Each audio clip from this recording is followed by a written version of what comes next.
The gates of Rome opened to a quiet, uncertain dawn as Marcus and Serenia reached the city's outer stronghold. Their arrival carried the weight of a long journey, but what awaited them was heavier than the dust of any road. The Roman guards observed Marcus with a mixture of curiosity and suspicion.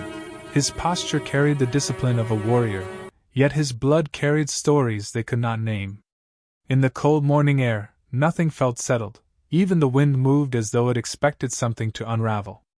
Inside the fortress walls, the atmosphere shifted the moment Marcus stepped across the stone threshold. Whispers traveled faster than footsteps, and eyes lingered longer than courtesy allowed.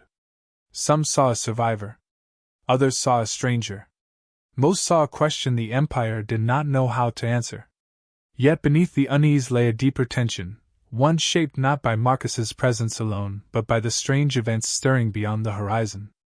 Before midday, riders returned from a routine border sweep carrying a limp, bleeding Mongol courier. His life was ebbing away, his breath ragged and thin. When his frost-burned fingers loosened, a sealed leather note slid from his grasp, marked with a black wolf symbol. The moment the Roman commander broke the seal, the air around him seemed to darken.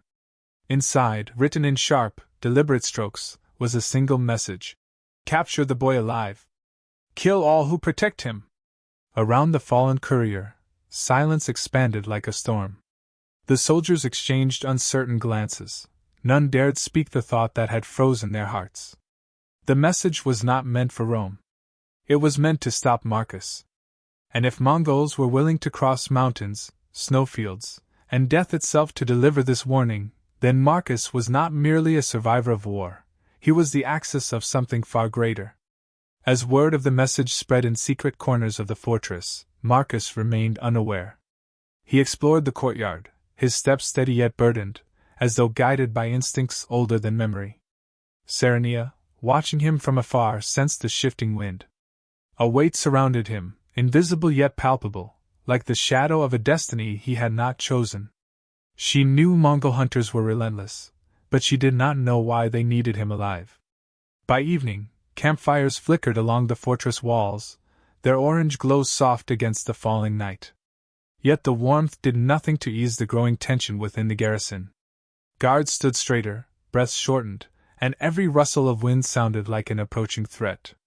Something was coming, something drawn not to Rome, but to Marcus himself. Near midnight, as cold mist drifted through the outer fields, silent figures emerged from the tree line. They moved like shadows cut from the earth, the shadow wolves. They did not attack. They did not call out. They merely watched Marcus from afar, their faces hidden beneath wolf pelts, their presence carrying a strange reverence rather than hatred. When one of them lifted a hand in a silent bow, Marcus felt a chill climb his spine. The night grew heavier. The wolves vanished effortlessly back into the forest, leaving Marcus with a sense of being recognized, not as an enemy, not as a Roman, but as something far rarer. And somewhere beyond the hills, the footsteps of a second force approached Rome, the ones who had killed the courier before he reached his true destination. The ones who wanted the message kept from Marcus at any cost. The hunt had finally reached the Empire. Night settled uneasily over the fortress, laying a cold veil upon the stones as though the ancient walls sensed the danger weaving through their halls. Torches crackled faintly, their flames swaying with a nervous rhythm, casting long trembling shadows that made the corridors feel alive.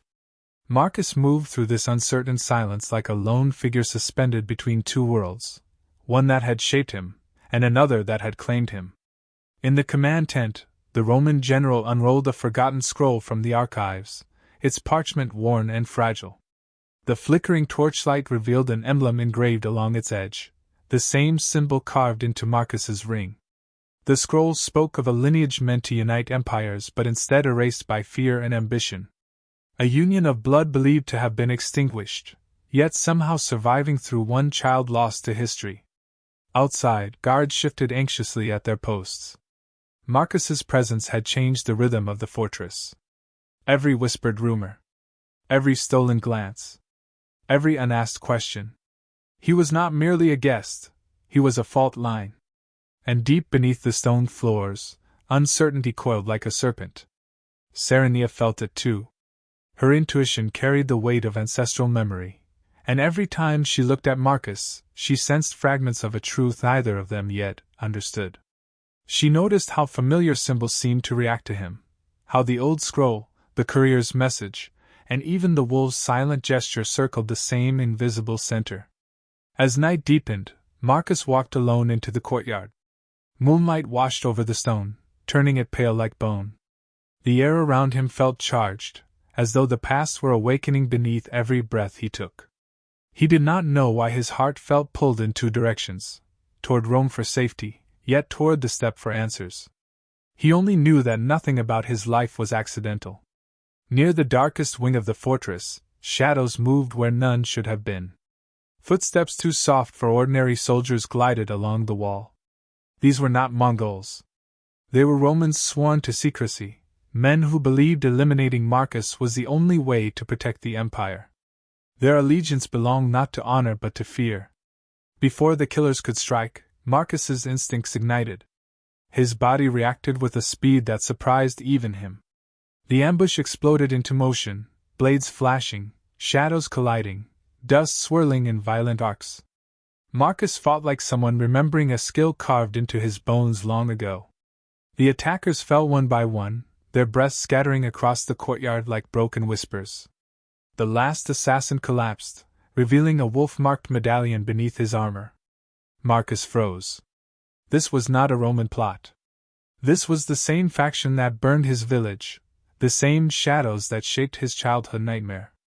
They had existed on both sides, Roman and Mongol, working toward a purpose older than the empire itself. Whispers of alarm soon spread through the fortress. Soldiers found the bodies. Tension twisted through the ranks. The general realized the truth: if Marcus stayed, Rome would be a battlefield. If he left, the hunters would follow. He was a living key, one that could unlock unity or destruction. On the ramparts, Serenia spotted a tall figure draped in wolf hide watching them from the forest edge. A shadow wolf. He gave a single, silent nod, a gesture neither threat nor greeting, but recognition. Marcus had not chosen this destiny. But destiny had chosen him. Darkness soaked the land beyond Rome like spilled ink, and the first tremors reached the fortress walls long before any soldier spotted movement. It began as a low hum beneath the earth, a distant vibration felt through boots rather than ears. The night air stiffened, and even the fire in the torches flickered with unease, as though the flames feared what approached. Beyond the hills, the Mongol Hunters emerged, an entire war band advancing with silent coordination, their wolfskin cloaks shifting like ghosts in the wind. They carried no banners for conquest, only the black sigil of a single purpose. Moonlight glinted across their armor, turning them into a living shadow stretching toward Rome. Inside the fortress, fear thickened. Soldiers gripped their spears tighter, staring into the darkness where the hunters grew clearer with each heartbeat. Rumors transformed into dread. Why send an entire elite order for one young man? What blood could he possibly carry that justified crossing half the world? From the highest tower, Marcus watched the march. The night wind swirled around him, lifting his hair as though the darkness itself recognized him. For the first time, he felt the full weight of his existence, caught between two empires, bound to either, essential to both. His heart pounded with a rhythm older than memory, echoing something deep and ancestral. Below, the Roman general stood rigid, understanding the truth with grim clarity. The hunters were not seeking war with Rome. They were seeking Marcus. The message was written not in ink, but in the footsteps of every rider approaching. The empire could not hide him. The empire could only delay what he was destined to face.